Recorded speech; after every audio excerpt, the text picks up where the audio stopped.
اللہ کے نبی علیہ السلام نے منع فرمایا ہے کہ قبر کو پکا کیا جائے، قبر کے اوپر مجاور بنا جائے اور قبر کو اونچا کیا جائے، اس سے رسول اللہ صلی اللہ علیہ وسلم نے منع فرمایا ہے۔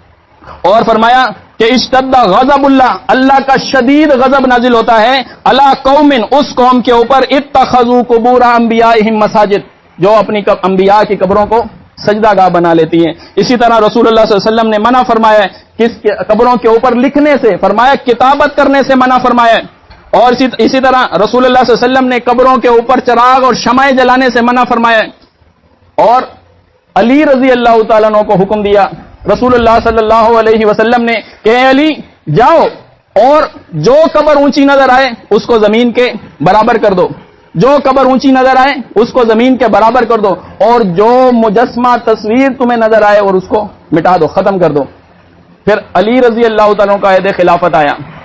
علی رضی اللہ تعالیٰ نے فرمایا کون ہے وہ جو اس کام کے لیے جائے جس کام کے لیے رسول اللہ صلی اللہ علیہ وسلم نے مجھے بھیجا تھا؟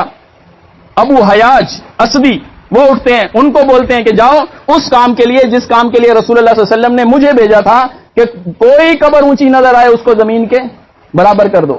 پہلے دن سے ہی قبروں کو زمین سے برابر کرنے کا، اس کے اوپر مجاور بن کے بیٹھنے سے، اور اس کے اوپر شمعیں جلانے سے، اس کے اوپر کتابت کرنے سے، لکھنے سے رسول اللہ صلی اللہ علیہ وسلم نے منع فرمایا۔ اس کے اوپر عمارت بنانے سے نبی علیہ السلام نے منع فرمایا۔